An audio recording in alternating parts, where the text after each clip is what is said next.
उन्होंने इस कोर्स को 17 ईयर्स दिए हैं। प्लीज सबसे ज़्यादा शॉकिंग था हमारे लिए कि आपने 17 ईयर्स कैसे इसको बर्दाश्त किया। कई बार फेलियर्स का सामना करना पड़ा होगा। आपने कई बार शायद क्विट करने का भी सोचा होगा, पर आपने नहीं किया। आज आप फिर 2014 से मैंने सीए फाइनल की जर्नी स्टार्ट करी, जिसको मैंने 10 साल लगाए एटलीस्ट कंप्लीट करने में। मुझे लगता है कि अरे यार नहीं हो पा रहा है। इवन एग्जामिनेशन हॉल में मुझे लगता है कि कब ये 5 बजे तो मैं लिखना बंद करूं। तो मैम तो काफ़ी डिमोटिवेटिंग रहा होगा, कई बार आपको लगा होगा कि इसको आप छोड़ देते हैं, कोई और ऑप्शन एक्सप्लोर करते हैं, काफ़ी सारे और भी। मोटिवेशन तो वो मेरे पास काफी सारी चीजें थी मोटिवेशन के लिए। जी। पहली चीज तो ये थी कि मैंने बीच बीच में कुछ कुछ और भी करा, तो वो ओके। थोड़ा सा इंटरेस्ट बना रहा कि एक सेंस ऑफ अचीवमेंट फील होती रही। जैसे वो इतना ज्यादा खिंच गया कि मेरे को डिप्रेशन जैसा हो गया था। हम्म। इवन डॉक्टर्स ने मेडिकेशन दी और बोला कि अब सीए नहीं कर के लिए, लेकिन कुछ करना था तो एमबीए कर लिया मैंने।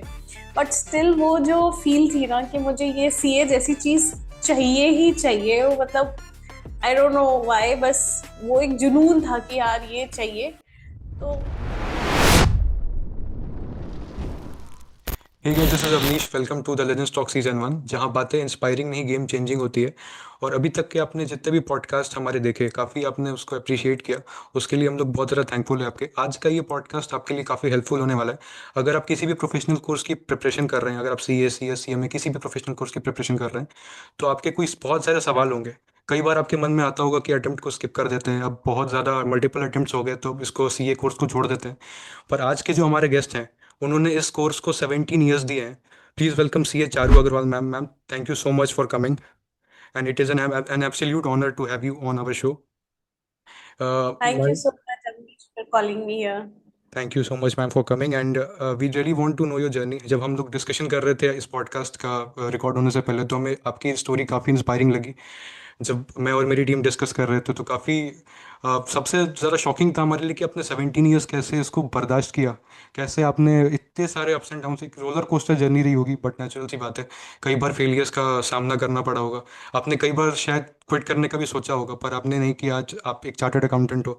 प्लीज़ अपना एक्सपीरियंस हमें शेयर करो, और अ, आपसे बहुत कुछ सीखने को हमारे व्यूवर्स को मिलने वाला है, क्योंकि जितने भी इसमें लोग आपको देख रहे हैं वो सी ए सी एस सी एम ए, यानी कि 11 12 भी कई लोग कर रहे हैं जो आगे जा करके प्रोफेशनल कोर्स में जाने वाले हैं। तो उनको एक क्लियर पिक्चर मिल पाएगी इस पॉडकास्ट के थ्रू। होपफुली मैं कुछ हेल्प कर पाऊँ अगर किसी भी स्टूडेंट के लिए, तो मेरे लिए सबसे अच्छी बात ये होगी। बट मेरी जर्नी हाँ थोड़ी लंबी है, बट जी। थोड़े ब्रेक्स के साथ थी। और मेरे खुद के लिए काफी लर्निंग थी मेरी जर्नी के लिए कि भाई कब क्या करना है क्या नहीं करना है। जी। काफी बीच में ड्रॉप्स आए, कभी ड्रॉप किया फिर स्टार्ट किया। बट हाँ जो एक जिद थी कि हाँ मुझे वो चाहिए, तो उसकी वजह से मैं लगी रही और वो कंप्लीट हो पाया एक टाइम पर। मैम, तो आपने इसको 2009 से स्टार्ट किया था, and I am not wrong, आपने 2025 में कंप्लीट किया इसको, राइट? राइट, मैंने 2009 में सीपीटी दिया था। जी। उस टाइम पे फाउंडेशन को, सीए फाउंडेशन को सीपीटी कहते थे। जी। तो वो दिया, फिर उसके नेक्स्ट ईयर सीए इंटर दिया, फिर आर्टिकलशिप करी। फिर 2014 से मैंने सीए फाइनल की जर्नी स्टार्ट करी, जिसको मैंने 10 साल लगाए एटलीस्ट कंप्लीट करने में। तो आपके सी ए तो फाइनल में आपको 10 साल लगे थे कंप्लीट करने में? CA final was the main thing जिसमें मुझे सबसे ज्यादा टाइम लगा। कुछ मेरी स्टुपिडिटीज थी, जी। कुछ मेजरली वही थी, पता होते हुए भी कुछ गलतियां मैंने करी। जी। बट ठीक है, एट द एंड मैं बन गई, that matters to me. Exactly exactly. Ma'am, वो आप जो बोल रहे हो कि आपने गलतियां करी, वो क्या आप हमें शेयर कर सकते हो जिससे हम लोग उसको इम्प्रूव कर पाएंगे काफ़ी हद तक अपनी जर्नी में, उसको रिपीट नहीं कर गलती तो बस यही है कि स्कूल टाइम में जैसे होता है ना कि आपने रात में पढ़ाई करी और अगले दिन पेपर दिया पाएंगे। जी। और हो गया। जी। तो वो अप्रोच मैं लेके चल रही थी, क्योंकि मुझे लिखना बिल्कुल पसंद नहीं है, बिल्कुल भी नहीं पसंद है। प्रैक्टिस करना तो मुझे लगता है कि अरे यार नहीं हो पा रहा है। इवन एग्जामिनेशन हॉल में मुझे लगता है कि कब ये 5 बजे तो मैं लिखना बंद करूं। जी। तो वही मिस्टेक मैंने करी थी कि प्रैक्टिकल सब्जेक्ट्स में मैं प्रैक्टिस कर करके नहीं लिखती थी। ओके। थ्योरी पढ़ा तो मुझे समझ आ जाता था और मैं अपने वर्ड्स में लिख लेती थी। प्रैक्टिकल में भी मुझे चीजें समझ आ जाती थी, बट अनटिल अनलेस आप उसे प्रैक्टिस करो लिख लिख के, वो नहीं हो पाता है। वो जी। समझ आते आते आते थोड़ा सा टाइम लगा। बट जब फाइनली वो समझ आया कि कितनी बार रिवाइज करना है, कितनी बार लिख लिख के प्रैक्टिस करनी है, तब जाके वो फाइनली क्लियर हुआ। That was the major mistake, वो जो मैं बार बार कर रही थी। तो मैम काफ़ी डिमोटिवेटिंग रहा होगा, कई बार आपको लगा होगा कि इसको आप छोड़ देते हैं, कोई और ऑप्शन एक्सप्लोर करते हैं। काफ़ी सारे और भी प्रोफेशनल कोर्सेज थे उस टाइम पे भी थे। CS CMA भी था उस समय, ACCA भी था, तो आपने वो परस्यू नहीं करके फिर भी CA किया। आपने अपने आप को मोटिवेट कैसे रखा मैम? आप इतना लंबा जर्नी है तो काफ़ी क्यूरियस हूँ मैं जानने के लिए कि इतना मोटिवेशन कैसे आया आपने, कैसे आपने आपको मोटिवेट किया? मोटिवेशन तो वो मेरे पास काफी सारी चीजें थी मोटिवेशन के लिए। जी। पहली चीज तो ये थी कि मैंने बीच बीच में कुछ कुछ और भी करा, तो वो ओके। थोड़ा सा इंटरेस्ट बना रहा कि एक सेंस ऑफ अचीवमेंट फील होती रही। जैसे मैंने कुछ अटेम्प्ट्स के बाद एक्सेंचर में जॉब ज्वाइन कर लिया था, ओके। फिर उसे छोड़ा, फिर उसके बाद मैंने सोचा मैं ACCA कर लेती हूँ। और जब मैंने ACCA के बारे में सोचा तो जी। उसी टाइम मेरा ग्रुप 1 निकल गया। जिस अटेम्प्ट में मैंने सोचा था this is my last attempt, अब मैं ACCA कर लूंगी, इससे बेटर तो वही है। जी। बट टर्न्स आउट कि मेरा उस टाइम पे ग्रुप 1 निकल गया। तो अब ये हुआ कि अब ग्रुप 2 करना है। जी। तो फिर उसके बाद ग्रुप 2 किया, बट फिर भी पढ़ने का मन नहीं किया ज्यादा, तो मैंने IBM ज्वाइन कर लिया। मैंने IBM में काम किया काफी टाइम। फिर मैंने काफी ज्यादा पढ़ाई करी, लेकिन उस समय कोविड आ गया। कुछ हम्म। अटेम्प्ट्स तो मेरे कोविड की वजह से वेस्ट हो गए, कुछ फैमिली इमरजेंसीज आ गई थी एग्जाम के टाइम पे, तो उस वजह से भी चला गया। तो हुआ क्या था कि 1 डेढ़ साल जब वो कोविड वाला टाइम था, तो मैं बार बार वही चीजें पढ़ रही थी, बट एग्जाम नहीं हो रहा था कि मई जी। में होगा, फिर जून में होगा, फिर जुलाई में होगा। ये होता रहा, तो वो इतना ज्यादा खिंच गया कि मेरे को डिप्रेशन जैसा हो गया था। हम्म। इवन डॉक्टर्स ने मेडिकेशन दी और बोला कि अब CA नहीं करना, अगर CA करा तो ये कंट्रोल नहीं होगा। ओके। तो आई वाज कि लाइक ठीक है यार, रुक जाते हैं थोड़ा टाइम के लिए, लेकिन कुछ करना था तो MBA कर लिया मैंने।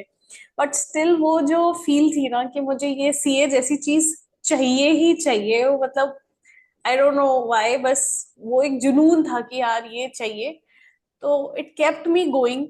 और सेकंड चीज थी कि जब मैं एग्जामिनेशन हॉल में जाती थी, मुझे बड़ा एम्बैरेसिंग लगता था कि यार अपने से 5 6 साल छोटे बच्चों से मैं मिलूंगी, और जो मेरे साथ स्कूल में रहते थे जी। वो मुझे दीदी कह के बुलाते थे, and वो मेरे साथ फाइनल दे रहे। बट जब मैं वहां जाती थी तो कुछ लोग मुझे ऐसे दिखते थे जिन्हें मैं भी 5 6 साल से देख रही हूँ।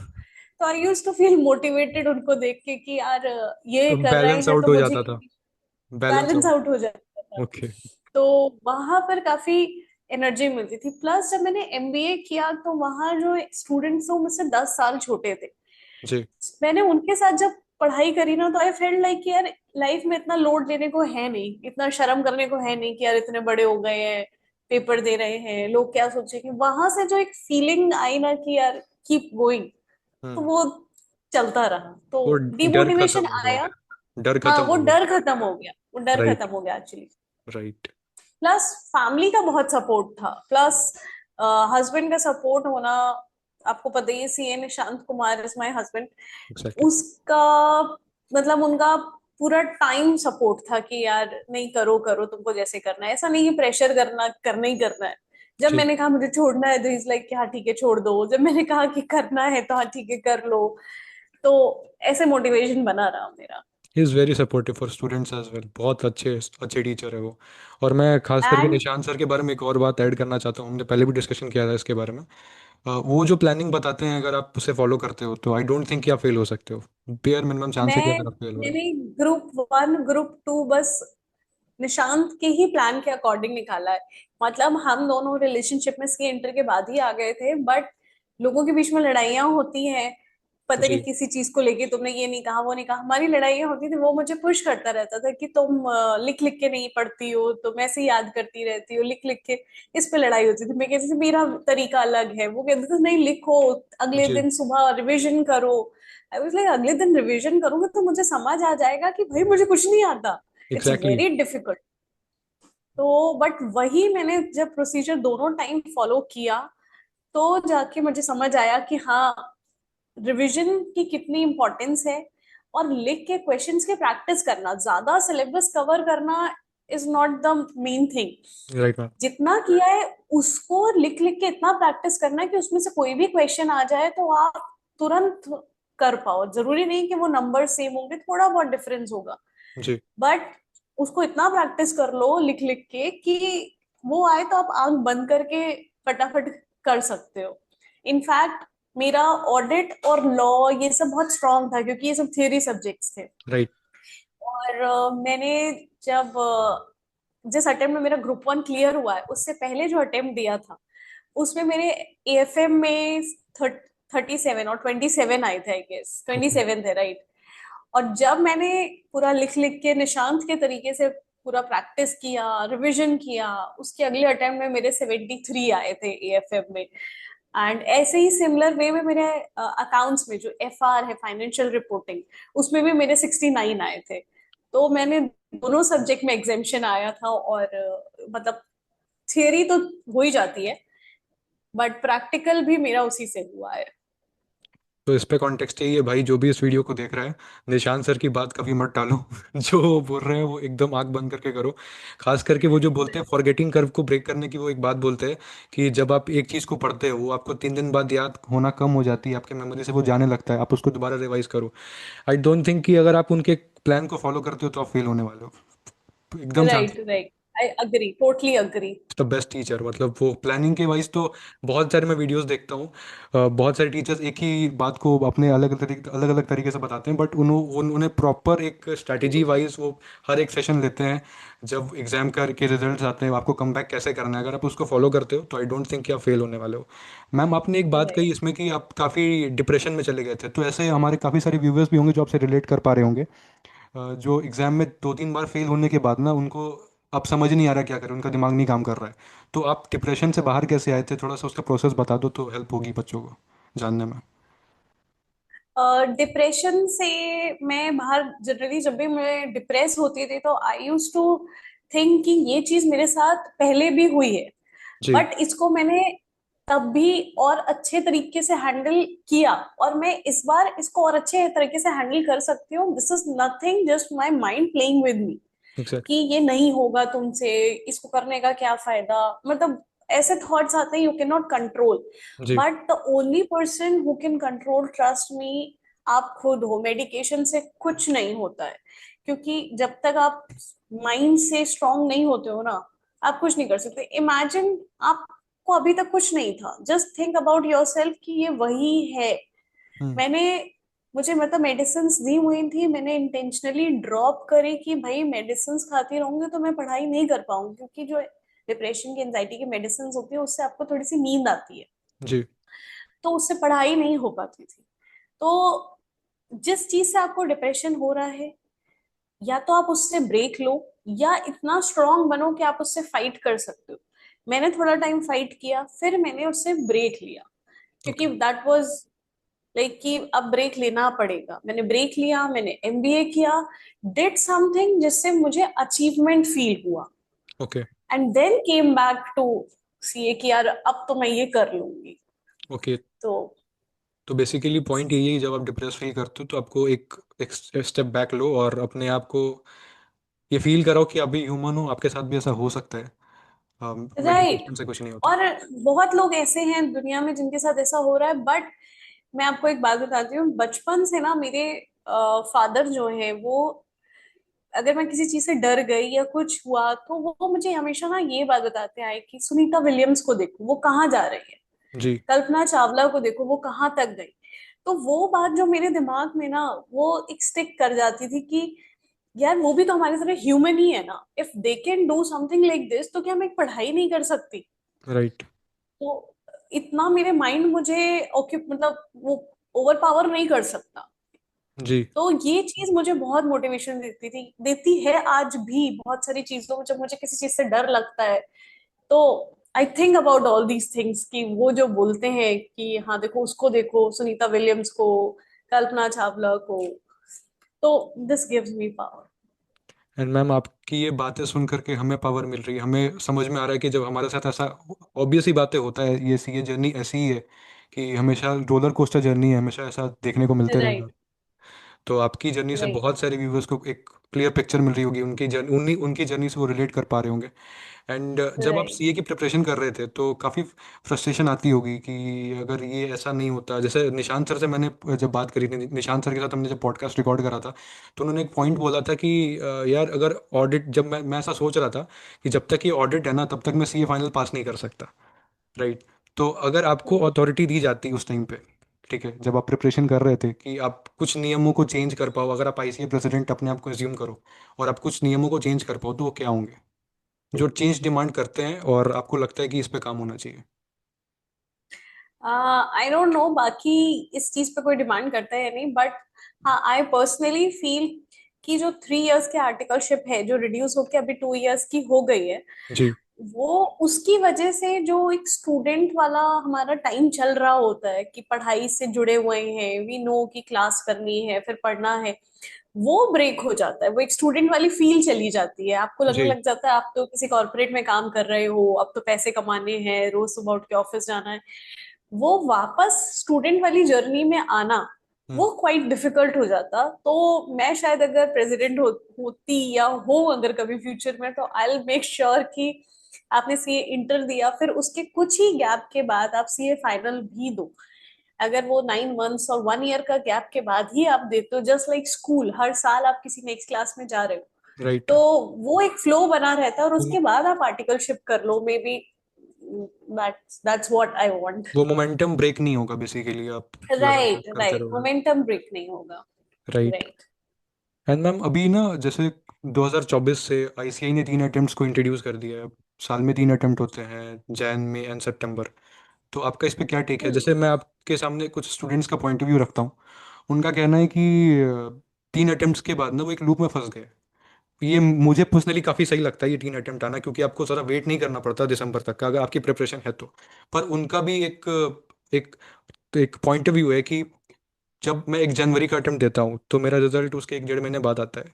और काफ़ी सारे स्टूडेंट्स मैम एक मेरेकल का वेट कर रहे होते हैं कि मैं पास कर जाऊंगा, रुक जाता हूँ, राइट। रिजल्ट्स आ जाएगा। जैसे अगर सपोज अगर मैं इस अटेम्प्ट की बात करूँ, एग्ज़ाम खत्म हुए हैं 22 सितंबर को, रिजल्ट अब अप्रोक्सीमेटली आएगा नवंबर में, 8 नवंबर, 6 नवंबर तक रिजल्ट आएगा।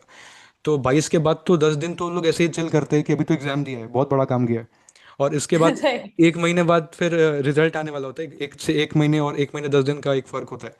तो उसके बाद वो वेट करते कि अब रिजल्ट तो आने ही वाला है ना, थोड़ा वेट कर लेते हैं, रिजल्ट का वेट कर लेते हैं, हो सकता है मैं पास हो जाऊं, एग्रीगेट बन जाए। उस पर आपका क्या टेक है कि अगर किसी की प्रिपरेशन उतनी नहीं थी तो उसको वेट करना चाहिए कि तुरंत स्टार्ट करना चाहिए? आई फील देखिए, हर किसी को पता होता है स्टूडेंट को कि यार ये अटेम्प्ट निकलेगा या नहीं निकलेगा। जी। बिल्कुल। तो और एग्जाम देने से पहले भी आपको पता होता है कि आपकी प्रिपरेशन किस लेवल की है। राइट तो मैम। आपको वो एग्जाम में, उस एग्जाम में अपीयर जरूर होना चाहिए, स्किप नहीं करना चाहिए। और उसको एज अ मॉक टेस्ट लेना चाहिए कि हाँ यार मेरी कोई प्रिपरेशन थी, मे बी मैंने 40% 50% सिलेबस कवर कर लिया था, हम्म। अब ये उसका एक मॉक टेस्ट है जो मैंने पूरे ध्यान से बैठ के वहां पर दिया।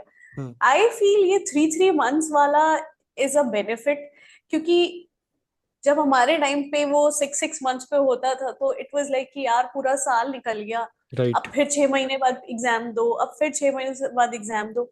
अभी मुझे पता है कि यार 2 महीने में एग्जाम है, फिर से मुझे मौका मिल रहा है, जी। मेरा 6 महीने नहीं वेस्ट हुआ। तो जी। I feel this is good. जिसको पता है कि यार आप पास नहीं होने वाले हो, डे वन से उसको प्रिपरेशन शुरू करनी चाहिए। इनफैक्ट मेरा May 25 में क्लियर हुआ है, और मैंने September 25 के लिए बुक्स ऑर्डर कर दी थी। मैंने खुद अच्छा। उन्हें पढ़ना स्टार्ट कर दिया था कि भाई अगर हो जाता है वेल एंड गुड, जी। नहीं होता है तो दिस नॉलेज जो है वो मुझे नेक्स्ट अटेम्प्ट के लिए काम आएगी। एग्जैक्टली। एंड अगर हो गया तो ये टैक्स अकाउंट्स ये वेस्ट नहीं जाएगा मेरा पढ़ना, जी। ये मुझे कहीं ना कहीं काम आएगा ही, वैल्यू एडिशन ही है। तो जो मेकिंग फूल ऑफ योरसेल्फ है ना, आप अपना टाइम अपनी लाइफ वेस्ट कर रहे हो, वो नहीं करना चाहिए। क्योंकि 6 महीने बाद जब आप किसी और को देखोगे ना कि यार वो कहाँ से कहाँ पहुंच गया, बाद में आपको लगता है कि यार इसको रेक्टिफाई कर पाते, वो पॉसिबल नहीं हो पाता है। तो मैं डोंट वेस्ट योर एक एक दिन। Exactly. And ma'am CA preparation की जर्नी में ना हम लोग काफ़ी गलतियां करते हैं, जिसकी वजह से अटेम्प्ट्स लगने लगते हैं। जैसे हम लोग टेस्ट स्किप करते हैं, कई बार हम लोग सोचते हैं कि पूरा सिलेबस प्रिपरेशन हो जाएगा, तब टेस्ट के लिए जाऊंगा, तब एमटीपी आरटीपी अटेम्प्ट करूंगा। तो मैम ये टेस्ट का, जैसे मैं एक बुक फॉलो करता हूँ, स्कैनर, ठीक है, आप उससे एसोसिएटेड हो, एंड हम लोग कोलैबोरेशन में काम कर रहे हैं साथ में। तो स्कैनर से काफ़ी हेल्प होती है बच्चों को, पर उसका एक परफेक्ट टाइम होना चाहिए। जैसे अगर वो 15 दिन पहले प्रिपरेशन कर रहा है स्कैनर से और उसकी कोर्स ही कंप्लीट नहीं, उसने कॉम्प्रिहेंसिव पढ़ाई नहीं करी है, तो शायद उसको स्कैनर हेल्प नहीं कर पाएगा उस लेवल पे, उसको डिमोटिवेट करेगा वो। तो आपको क्या लगता राइट। है कि कब से इसको, स्कैनर को कब से अपनी जर्नी में इम्प्लीमेंट करना चाहिए, कब से उसको प्रिपरेशन में लेके आना चाहिए? मैं ये अपने एग्जाम्पल से बताती हूँ। मेरा मई में अटेम्प्ट था और मैंने मार्च में, समवेयर फरवरी मार्च में मैंने मॉक टेस्ट पेपर देखा इंस्टीट्यूट का, जी। और आरटीपी और पीवाईक्यू देखा मैंने स्कैनर से। जी। तो मेरा तब तक काफी सिलेबस कवर हो गया था, but I cried like anything कि मुझे कुछ नहीं आता। आई हम्म। क्राइड फॉर आवर्स कि यार इतना पढ़ा, कुछ नहीं हो पाएगा, अब तो टाइम ही नहीं बचा है। वो एक पैनिक हो जाता है।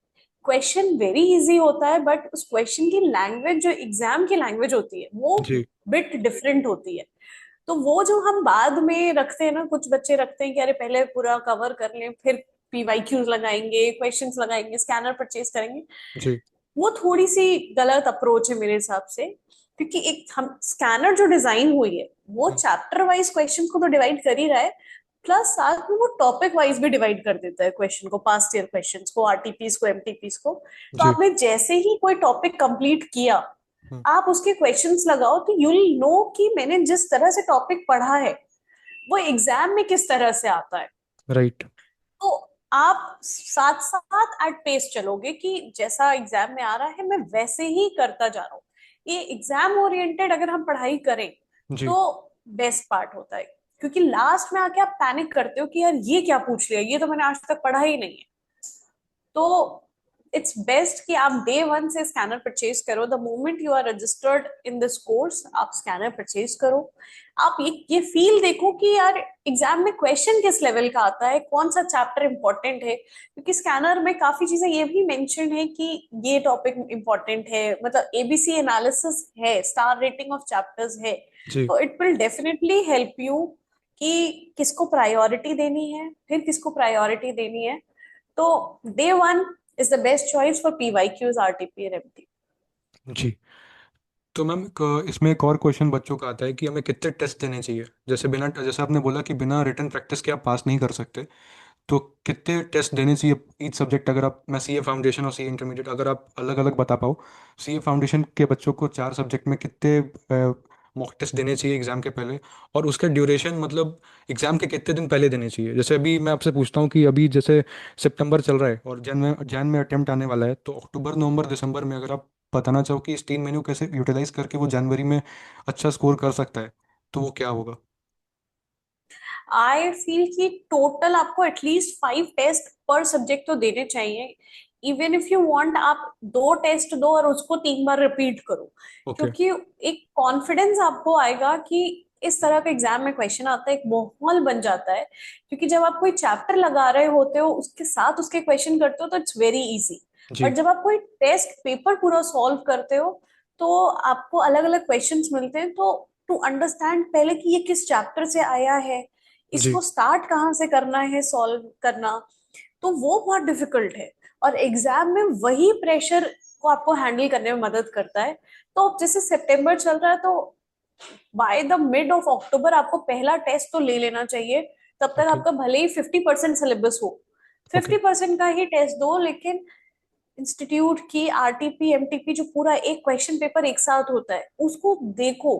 तो आपको पैटर्न भी समझ आता है कि फर्स्ट कंपल्सरी क्वेश्चन किसका आता है, जी। इस चैप्टर में से किस टाइप का क्वेश्चन आता है। That's very important. Mock test 5 तो वेरी इंपॉर्टेंट, उसको बार बार दो। एंड मॉक टेस्ट बहुत सारे बच्चे मैंने देखा है ऐसे देते हैं कि क्वेश्चन पेपर पढ़ लिया, फिर जी। आंसर पढ़ लिया, तो दे लाइक अरे कंप्लीट हो गया। वो नहीं करना है। You have to solve it. First time आपने देख लिया, सेकेंड टाइम आपको बिना देखे करना है। You have to solve it, पूरा का जी। पूरा पेपर खुद से एक बार। जी। मैम, तो कई बार स्टूडेंट्स ये क्वेश्चन पूछते हैं ना कि वो चैप्टर वाइज करे कि फुल फुल टेस्ट दे, और कई बार ये पूछते हैं कि मेरा प्रिपरेशन नहीं हुआ है, तो मैं सोच रहा हूँ कि पहले पूरा प्रिपरेशन कर लेता हूँ। इसमें कई बार एग्जाम भी आ जाता है मैम, 15 डेज बचते हैं एग्जाम में, आपका प्रिपरेशन या आपका सिलेबस ही कंप्लीट नहीं हुआ है, आप बाद में वन शॉट देख रहे हो। तो इस पे आपका क्या टेक है कि पूरा सिलेबस कंप्लीट करने के बाद, जैसे आपने बताया कि साथ में करो, लेकिन आप उन बच्चों को क्या बोलोगे जो बोलते हैं कि सिलेबस, जैसे वो बोलते हैं कि मैं अगर प्रैक्टिस करूंगा तो मैं डीमोटिवेट हो जाऊंगा, तो मैं एग्जाम में अच्छा नहीं कर पाऊंगा, इस पे आपका क्या टेक ये अगर आप प्रैक्टिस नहीं करते हो टाइमली, है? तो जी। जब एग्जाम के 15 दिन पहले करते हो, तो वो जो पैनिक सिचुएशन होती है ना कि यार मुझे कुछ नहीं आता, जी। और सारे चैप्टर्स को एक साथ कंबाइन समझ पाना, देख पाना एग्जाम से 15 डेज पहले is not a good idea. वो राइट। आपको पहले से समझ आना चाहिए कि एग्जाम की क्या लैंग्वेज है, क्वेश्चंस वही होते हैं जो पास्ट ईयर से आ रहे हैं। आई एम नॉट सेइंग कि रिपीट होते हैं, but the language is somewhat similar, the pattern of paper is somewhat similar। तो आपको पता होता है कि यार मुझे एग्जाम में क्वेश्चन नंबर 1 पहले उठाना है, क्वेश्चन नंबर 2 उठाना है, या क्वेश्चन नंबर 5 से शुरू करना है, जी। मैं सीधा वहीं जंप करूं। तो ये वेरी इंपॉर्टेंट है कि आप डे 1 से इन क्वेश्चन पेपर्स को देखें, क्योंकि अगर आप 15 डेज पहले देखते हैं ना, तो मे बी आप जो कॉन्फिडेंस जितना आपको आता है, वो जी। कॉन्फिडेंस लूज हो गया, तो आप फिर सोचोगे यार मैं ये अटेम्प्ट ही स्किप कर देता हूँ। तो जो डीमोटिवेशन आप 15 डेज पहले ले रहे हो, इट्स बेटर कि आप 3 महीने पहले लो, तो 3 महीने में आप उस मोटिवेशन को कवर कर सको। जी। तो आई सजेस्ट कि पहले से करना चाहिए। और मैम लास्ट में जब एग्जाम आने वाला होता है ना, तो उसके पहले भी काफ़ी बच्चे क्या करते, जैसे आपने बोला कि प्रैक्टिस बहुत इंपॉर्टेंट है, पर ये बहुत सारे लोगों को समझ नहीं आता। उनको एक दो अटेम्प्ट करने के बाद समझ में आता है कि प्रैक्टिस बहुत इंपॉर्टेंट है। ये चीज़ मैंने अपने फ्रेंड्स में आई भी देखी एग्री। है काफ़ी। और वो वन शॉट प्रेफर करते हैं। आपको क्या लगता है कि वॉचिंग लेक्चर्स और सेल्फ स्टडी, आप क्या प्रेफर करोगे, कि वन शॉट से प्रिपरेशन करनी चाहिए या फिर आप सेल्फ स्टडी के थ्रू जाओ?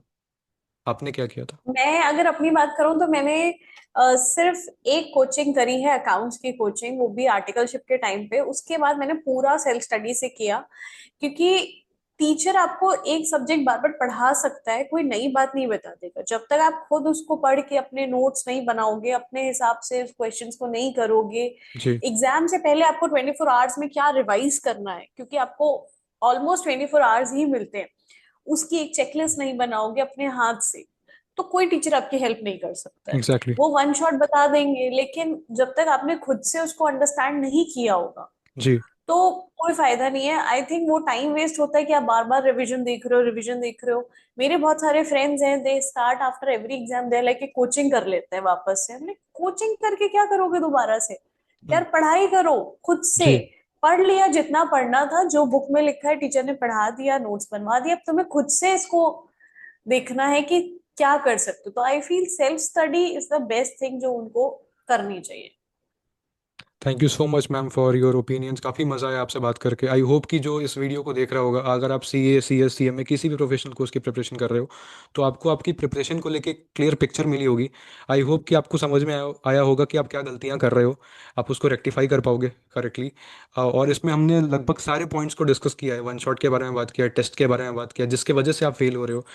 लगभग सारे पॉइंट्स को हमने इस पॉडकास्ट में डिस्कस किया, इस एपिसोड में डिस्कस किया। आई होप कि आपको ये पसंद आया होगा। आई होप कि आपको क्लैरिटी मिली होगी, और आपको जनवरी पास करने में, या फिर आप किसी भी अटेम्प्ट के पहले ये वीडियो देख रहे हो, तो आपको उसके लिए एक क्लियर पिक्चर मिलेगी और आप पॉजिटिवली उस डायरेक्शन में काम कर पाओगे।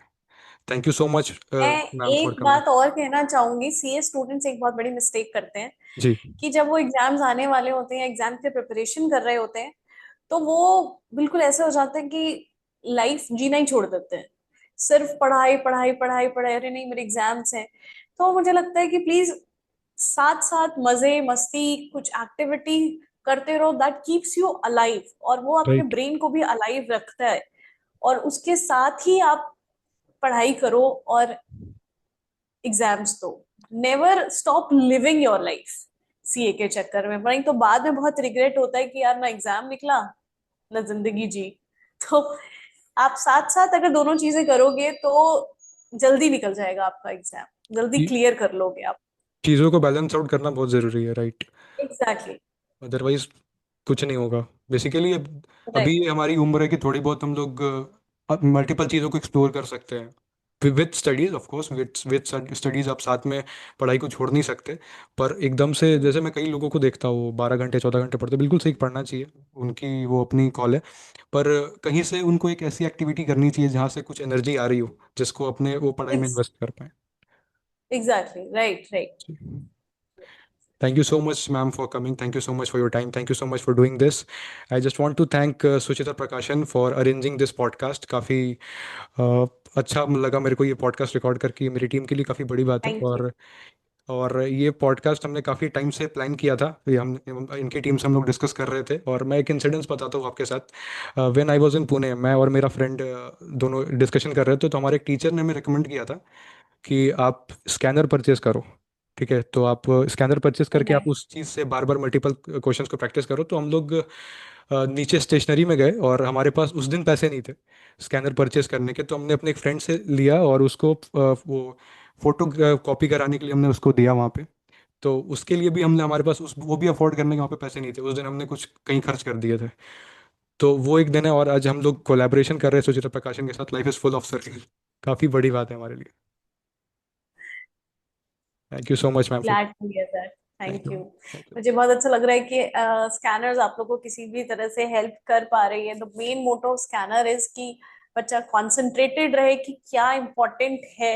जी और तो that's good to hear that कि आपको वो हेल्प कर पा रही है। और ऐसे अगर कभी आपको लगता है कि कोई भी स्टूडेंट आपको मिलता है कि कैन नॉट अफोर्ड स्कैनर्स, मतलब कोई बुक उनको चाहिए, तो scanners always there for them. Exactly. Always हम अभी कुछ ना कुछ स्कीम्स लाते रहते हैं कि आपको कॉम्प्लीमेंट्री बुक मिल जाए। जी। टेस्ट होते रहते हैं, तो scanner is always there for आपके education. They are always there. It is one of the best book. आप अगर प्रिपरेशन कर रहे हो ना, तो उससे प्रैक्टिस करने के मत मेरे को लगता है कि आपको प्रॉपर क्लैरिटी मिल जाएगी आपके प्रिपरेशन को लेकर के, क्योंकि सारे अटेम्प्ट्स के क्वेश्चन उसमें समराइज होते हैं, तो आपको ढूंढना नहीं पड़ता, आपका टाइम बचता है उस चीज़ को लेकर के। सो आई होप कि आप सभी लोगों को ये पॉडकास्ट पसंद आया होगा, आपको एक क्लियर पिक्चर मिली होगी। मिलते हैं एक और नए पॉडकास्ट के साथ, तब तक आप बने रहे बीसीएल के साथ। Thank you so much. Thank you.